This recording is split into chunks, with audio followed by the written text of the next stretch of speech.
Hi, Cole. Alright, here's the last few questions that we didn't finish on the first video. Hopefully this is helping you out. The question here is what I would call a triple rainbow, because we are multiplying 7 root 5 by each term, 1, 2, 3 terms in the trinomial bracket. And so you're going to multiply the number by the number, so you're going to get 14. And then the radical by the radical, so root 5 times root 3 is root 15. Then you're going to move on, you're going to put your minus, and you're going to multiply the 7 by the 1 that they didn't write in front of the radical, so we have a 7. And then under the root sign you have a 5 and an 8, so that makes root 40. Now we're going to come back for that one, because that one's going to reduce, because I can think already of 4 times 10, right, where 4 has a square root. So we can reduce that one into more of a mixed radical. So the next one, you've got 7 times 4 for your whole numbers, so we have 28. And root 5 times root 2 is root 10. So the only one of these guys that has something under the radical sign that has a perfect square factor is the middle guy. The middle one is 4 times 10, like we said. So what I'm going to do now is take the square root of the 4 out, and it comes out as 2, right? Because root 4 equals 2. So the 2 times the 7 now is going to give me 14 there. I'll have root 10 left under the root sign, and then I have the plus 28 root 10, and now I've got two things that can be added together, kind of two like terms. I have negative 14 root 10 plus 28 root 10 gives me positive 14 root 10. Now I'm done.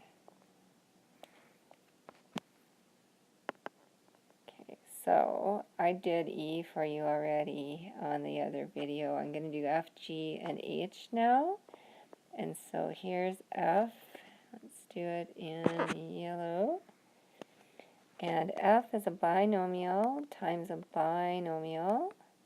So that first term times everything in the second bracket, and then the second term times everything in the second bracket. So we've got the 2 times the 2 equals 4. The root 6 times the root 6. Okay, so first step we could do there is that's a root 36, I guess, if you want to multiply those two numbers together. The other thing you could do is you could say, hey, I'm squaring root 6, which really is the opposite of squaring, or square rooting, and so it would just be 6. But we'll get to that in the next step, okay? So we have 4 times root 36. Now we'll do this guy. We have 2, so there's a minus in front, 2 root 42, 2 times 7 times 6. Now for the next term, it's going to be 7 times 2 root 6, so we're going to have plus 14 root 6. And then we're going to have 7 times negative 7, so it's negative 49. So we've got 4 times root 36, which is 4 times 6, right? Because the square root of 36 is 6. And then here we've got 42. So we've got to think about factors of 42, all right? 42 could be 6 times 7. 42 could be 3 times 14. 42 could be 21 times 2. But none of these numbers here have square roots. And so 42 actually can't be reduced down to more of a mixed radical form. We have to leave it as 2 root 42. Same with 6. We've got 14 root 6 there. Can't do anything with that. And 49 is already a whole number. So if we do 24 and then we have minus 49, we'll put the whole numbers together. And then I have the radicals 2 root 42 plus 14 root 6. The only thing I can simplify now is minus 25 for these guys added together. And then minus 2 root 42, and then plus 14 root 6. And that's it for that one, okay? So while I'm here, why don't I just do the H, and then I'll go over to the other side of the page and do G for you. So H is going to be this guy times this guy. So the 6 times the 2 is a 12, and the root 4 times root 9 is root 36.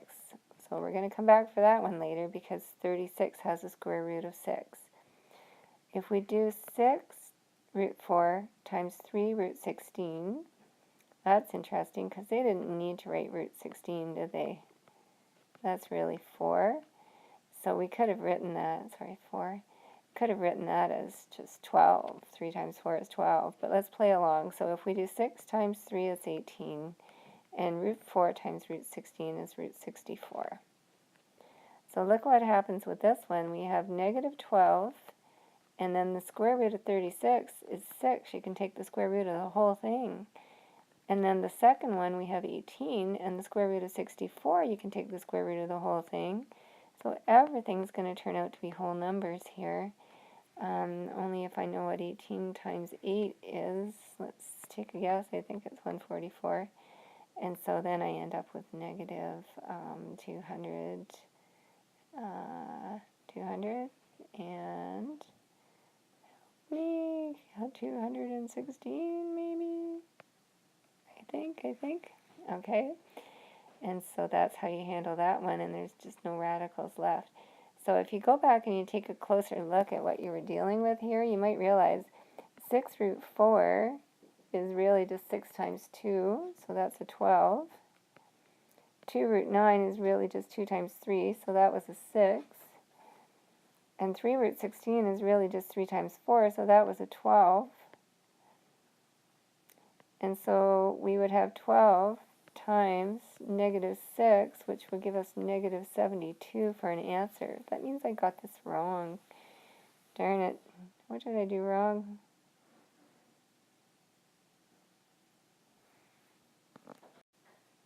Oh, I see what I did wrong. Where did that negative come from? There shouldn't have been a negative there at all. So that's positive 72 there. So, sorry. Oh, now I can't erase this. Okay. Sorry, just we'll scribble that out after all. So that's negative 72. So I found my mistake by going back and checking it the other way. I don't know why I had a negative in front of the 12 there. I'm just tired, I guess. So this is already a long video. I think I'm going to go to video number 3 to do G for you. Okay, I'm going to stop here.